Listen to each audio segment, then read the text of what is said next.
صدری ویسر لی امری واحلل عقدۃ من لسانی یفقهوا قولی رب یسر وسہل ولا تعسر وتمم بالخیر وبک نستعین رب یسر وسہل ولا تعسر وتمم بالخیر وبک نستعین رب یسر وسہل ولا تعسر وتمم بالخیر وبک نستعین۔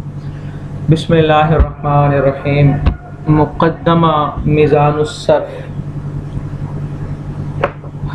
درس نظامی پڑھنے کے لیے جب حضرات طالب علم آتے ہیں تو بنیادی طور پہ دو طرح کے علم پڑھائے جاتے ہیں۔ سب سے پہلے علوم تو درس نظامی میں کافی سارے ہیں، لیکن سب سے پہلے بنیادی طور پہ دو علوم پڑھائے جاتے ہیں، ایک کو صرف کہتے ہیں اور ایک کو نحو کہتے ہیں۔ ایک کو صرف کہیں گے اور ایک کو نحو کہیں گے۔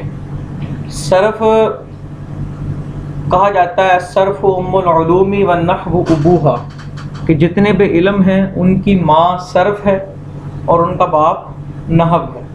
الصرف ام العلوم والنحو ابوہا، کچھ کتابوں کے اوپر پہلے صفحے پہ یہ لائن لکھی ہوتی ہے، الصرف ام العلوم والنحو ابوہا۔ چونکہ درجہ بھی ابتدائی ہے تو یہاں پر صرف کی مختلف کتابیں اس درجے میں ہیں۔ ان میں سب سے پہلی کتاب ہے میزان الصرف۔ میزان الصرف کتاب شروع کرنے سے پہلے میزان الصرف کے اندر کچھ مقدمہ لکھا ہے۔ مقدمے سے مراد کچھ صفحے میں کچھ ابتدائی باتیں لکھی ہیں، جب تک وہ ابتدائی باتیں یاد نہیں ہوں گی تب تک آگے صرف سمجھ نہیں آ سکے گی۔ تو صرف کی یہ ابتدائی کتاب ہے میزان الصرف، اور اس کتاب کا یہ مقدمہ ہے۔ مقدمے میں کیا کیا ہے؟ مختلف چیزیں ہیں۔ آج کے سبق میں علم صرف کی تعریف ہے، موضوع ہے، غرض و غایت ہے اور لفظ پر بحث ہوگی۔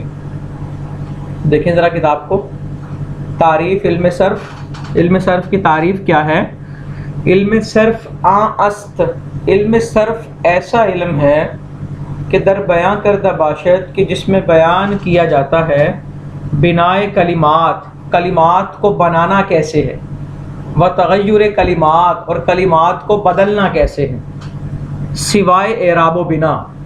اس میں اعراب و بنا، مورب و مبنی کی بحث نہیں کی جاتی۔ اعراب کا مطلب ہے مورب اور بنا کا مطلب ہے مبنی۔ مورب اور مبنی کی بحث نہیں کی جاتی۔ یعنی کہ علم صرف کی تعریف کیا ہے؟ ایسا علم جس کے اندر کلمات کو بنانے کا طریقہ معلوم کیا جا سکے۔ کیا تعریف ہوگی؟ ایسا علم جس کے ذریعے کلمات کو بنانے کا طریقہ معلوم کیا جا سکے۔ مورب و مبنی کے علاوہ، مورب اور مبنی یہ نحو کی بحث ہے۔ جب نحو میں مورب اور مبنی کی بحث آئے گی تو وہاں پر اس کو بھی تفصیل سمجھاؤں گا کہ مورب کیا ہے اور مبنی کیا ہے۔ ابھی صرف یہی یاد رکھنا ہے کہ علم صرف سے مراد ایسا علم ہے جس کے اندر کلمات کو بنانے کا طریقہ معلوم کیا جائے۔ یہ علم صرف کی تعریف ہے، یہ تاکہ پتہ ہو کہ ہم جو علم صرف حاصل کر رہے ہیں کو پوچھ لے کہ علم صرف کا فائدہ کیا ہے، علم صرف سے کیا حاصل ہوگا، تو اسے بتا سکے ہم کہ علم صرف سے ہم کلمات کو بنانے کا طریقہ معلوم کرتے ہیں۔ کہ مثال کے طور پہ میرے پاس ایک لفظ ہے الضرب، ضاد رابا، اس سے میں نے یضرب کیسے بنایا ہے، اس سے ضارب کیسے بنایا ہے، مضروب کیسے بنایا ہے۔ ایک لفظ سے جو مختلف الفاظ نکلتے ہیں وہ علم صرف کی وجہ سے نکلتے ہیں۔ سمجھ آئی؟ موضوع، اس کلمے کا، اس علم کا موضوع کیا ہے؟ موضوع او فارسی میں او کا مطلب ہے اس کا موضوع کیا ہے؟ الکلمۃ من حیث الصیغہ است، کلمہ صیغے کی حیثیت سے، کلمہ صیغے کی حیثیت سے۔ موضوع کا مطلب ہے کہ اس علم کے اندر کس چیز پر بحث کی جا رہی ہے۔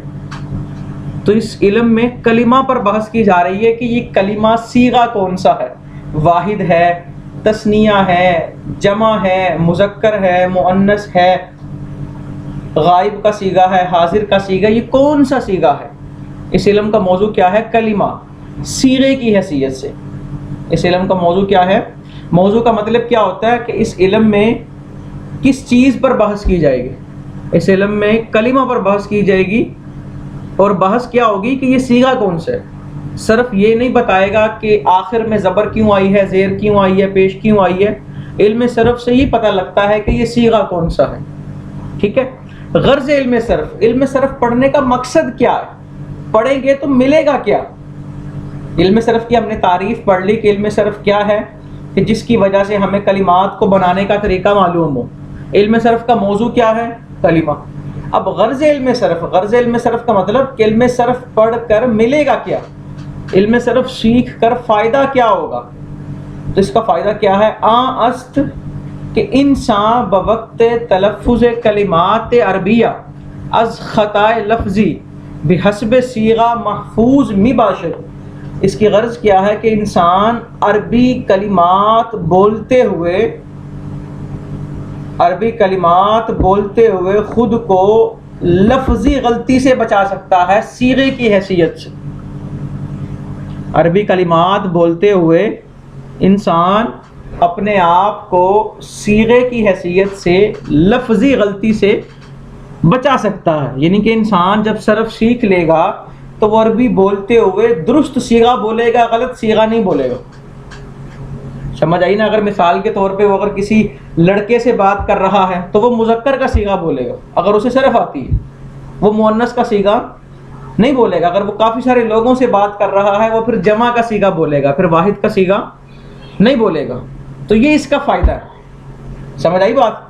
دوبارہ دہرا رہا ہوں، اس کی تعریف کیا ہے کہ ایسا علم جس سے کلمات کو بنانے کا طریقہ معلوم ہو۔ اس کا موضوع کیا ہے؟ کلمہ صیغے کی حیثیت سے۔ اس علم کی غرض و غایت کہ یہ علم پڑھ کے ملے گا کیا، فائدہ کیا ہوگا؟ یہ علم پڑھ کے انسان اپنے آپ کو لفظی غلطی سے بچائے گا کہ وہ درست صیغہ بولے گا۔ یہ علم صرف کی تعریف، موضوع اور غرض و غایت ہو گیا۔ اچھا، اب آگے لفظ کی بحث ہے کہ لفظ کیا ہے۔ لفظ آ باشد کہ انسان اورا تلفظ می تما کرت۔ لفظ کیا ہے؟ جس کا انسان تلفظ کرے، جس کا انسان تلفظ کرے۔ آسان لفظوں میں کہہ لیں، انسان جو کچھ بولے اسے لفظ کہتے ہیں۔ لفظ کیا ہے؟ جو انسان منہ سے نکالے وہ کیا ہے؟ لفظ۔ وہ در لغت، اور لغت میں مطلقاً انداختن است۔ انداختن کا مطلب ہے پھینکنا، اور لغت میں لفظ کا مطلب کیا ہے؟ انداختن، پھینکنا۔ لغوی معنی اس کا کیا ہے؟ جب بھی کوئی لفظ آتا ہے تو سب سے پہلے اس کا لغوی معنی کہتے ہیں، پھر اس کا اصطلاحی معنی کہتے ہیں۔ تو لفظ کا لغوی معنی کیا ہے؟ پھینکنا۔ کیا معنی ہے؟ پھینکنا۔ اور لفظ ہے کیا؟ جو انسان منہ سے نکالے، منہ سے لفظ ادا کرے، جس کا انسان تلفظ کرے۔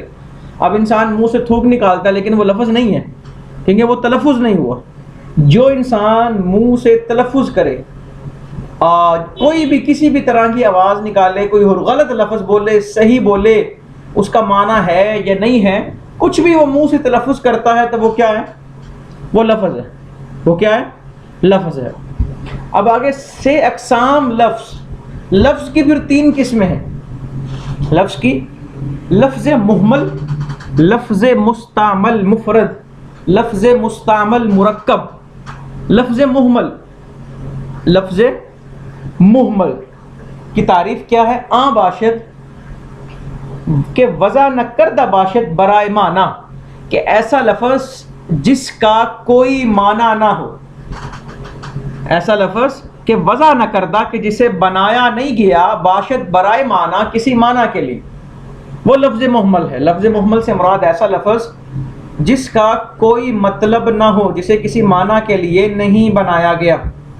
چون جیسا کن، جیسا کہ ایک لفظ ہے جیسا، اس کا کوئی معنی نہیں ہے۔ وہما لواحق بے معنی، اور ہوتے ہیں لاحقے۔ جب بھی کوئی لفظ ہم ادا کرتے ہیں تو کبھی کبھی لفظوں کے بعد ایک لفظ اور لگا دیتا ہے، جس طرح روٹی شوٹی، پانی شانی، یا کھانا شانا، پانی وانی، اس طرح کے لفظ لگا دیتے ہیں۔ تو یہ لاحقے لگاتے ہیں، یہ سارے بے معنی ہوتے ہیں۔ تو یہ لفظ محمل ہے۔ عربی میں مثال اس کی کیا ہے؟ چون۔ چون کا مطلب جیسے، ماؤن واؤن، پانی وانی، طعام شعام، کھانا شانا۔ ماؤن پانی، واؤن وانی، طعام کھانا، شعام شانہ کھانا شانہ پانی وانی.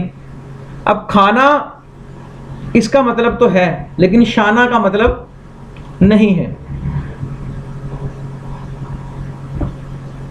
یہ لفظ محمل ہو گیا. لفظ مستعمل مفرد باشد کہ یکی لفظ وضع کرد باشد برائے دلالت بر یک معنی، کہ ایسا لفظ جسے ایک معنی پر دلالت کرنے کے لیے وضع کیا گیا ہو، جسے ایک معنی پر، یعنی کہ ایک لفظ ہے اور اس کا معنی بھی ایک ہی ہے. جیسا کہ دارابا، دارابا کا مطلب ہے اس نے مارا. چوں دارابا، جیسا کہ دارابا، دارابا کا مطلب کیا؟ اس نے مارا. راجولن، راجولن کا مطلب ہے مرد. من، من کا مطلب ہے سے. اب دارابا کا معنی بھی ہے، راجولن کا معنی بھی ہے اور من کا معنی بھی. لفظ مستعمل، مستعمل کا مطلب جس کا معنی ہو، اور مفرد کا مطلب ہے ایک، اور نیچے آئے گا مرکب. مرکب کا مطلب ہے دو یا دو سے زیادہ. سمجھ آ گئی؟ لفظ مستعمل مرکب باشد کے از دو کلمہ یا از زیادہ حاصل شوا. لفظ مستعمل مرکب کہ جو دو یا دو سے زیادہ کلموں سے مل کر بنے، دو یا دو سے زیادہ کلموں سے مل کر بنے. جیسے دارابا زیدن، جیسے اب دارابا اگر الگ رکھیں اور زید الگ رکھیں تو یہ مستعمل مفرد ہے. ہم نے دو مستعمل مفرد کو جوڑا تو ایک مستعمل مرکب بن گیا. سمجھ آئی؟ مرکب کا مطلب دو یا دو سے زیادہ مل کر بننے والا. جیسے دارابا زیدن، دارابا زیدن کا مطلب زید نے مارا، یا زیدن دارابا، اس کا مطلب بھی وہی زید نے مارا. سمجھ آئی؟ اب ایک فائدہ، ایک کام کی بات ہے. کہتے ہیں صرفیان، صرفیان سے مراد ہے صرفی لوگ، علم صرف پڑھنے پڑھانے والے. از مفردات بحث می کنند، وہ مفردات سے بحث کرتے ہیں. وہ کس سے بحث کرتے ہیں؟ مفردات سے. اکیلے اکیلے لفظ پر بحث کرتے ہیں. وہ نحویان، اور علم نحو پڑھنے پڑھانے والے از مرکبات، وہ مرکب چیزوں سے بحث کرتے ہیں. وہ کس چیزوں سے بحث کرتے ہیں؟ مرکب. صرفی مفرد چیزوں سے بحث کرتے ہیں اور نحوی مرکب چیزوں سے بحث کرتے ہیں. چون جیسا کہ مفرد از مرکب مقدم باشد طبعا، مفرد مرکب سے مقدم، مقدم کا مطلب ہے پہلے ہوتا ہے، طبعا طبعی طور پہ. مثال کے طور پہ ادھر دیکھو، یہ میرے ہاتھ میں ریموٹ ہے. جب بنانے والے نے بنایا تو فوراً ریموٹ بنا دیا. یہ پہلے اس کے بٹن بنائے، پھر اس کا سرکٹ بنایا، پھر اس کے سیل بنائے، پھر اس کی باڈی بنائی. اس طرح بنایا نا، پہلے اس کی چھوٹی چھوٹی چیزیں بنائی، پھر ان چھوٹی چیزوں کو جوڑا تو ایک مرکب ہمارے سامنے ریموٹ بن گیا. تو مفرد پہلے ہے یا مرکب؟ مفرد. الف با تا سا پہلے ہے، پھر اس کے بعد جا کے الف لام الف با الف تا الف بنتا ہے. کہ مفرد پہلے ہے اور مرکب بعد میں. ہمیشہ مفرد پہلے ہے، جب مفرد ملتے ہیں تو کیا بنتا ہے؟ مرکب بنتا ہے. کیا بنتا ہے؟ مرکب. اور صرفی کس سے بحث کرتے ہیں؟ مفرد سے. اور نحوی کس سے بحث کرتے ہیں؟ مرکب سے. یعنی کہ صرفی پڑھاتے ہیں مفرد کو اور نحوی پڑھاتے ہیں مرکب کو. چونکہ مفرد پہلے ہوتا ہے اور مرکب بعد میں ہوتا ہے، اسی وجہ سے صرف پہلے پڑھائی جاتی ہے اور نحو بعد میں پڑھائی جاتی ہے. سمجھ آئی؟ ہم نے صرف پہلے پڑھی نا، اس کی وجہ یہ ہے کہ علم صرف ہم نے پہلے شروع کی، یا یہ صرف کو پڑھنا پہلے شروع کیا. کیوں؟ کیونکہ صرفی بحث کر رہے ہیں مفردات سے اور نحوی بحث کر رہے ہیں مرکبات سے. دیکھو، چون مفرد جیسا کہ مفرد از مرکب، مرکب سے، از کا مطلب ہے سے، مقدم پہلے ہوتا ہے، طبعاً طبی طور پر. پس کا مطلب لہذا، بئی وجہ، اسی وجہ سے علم صرف علم صرف از نحو سے مقدم خانن پہلے پڑھائی جاتی ہے. سمجھ آ گئی بات ساری؟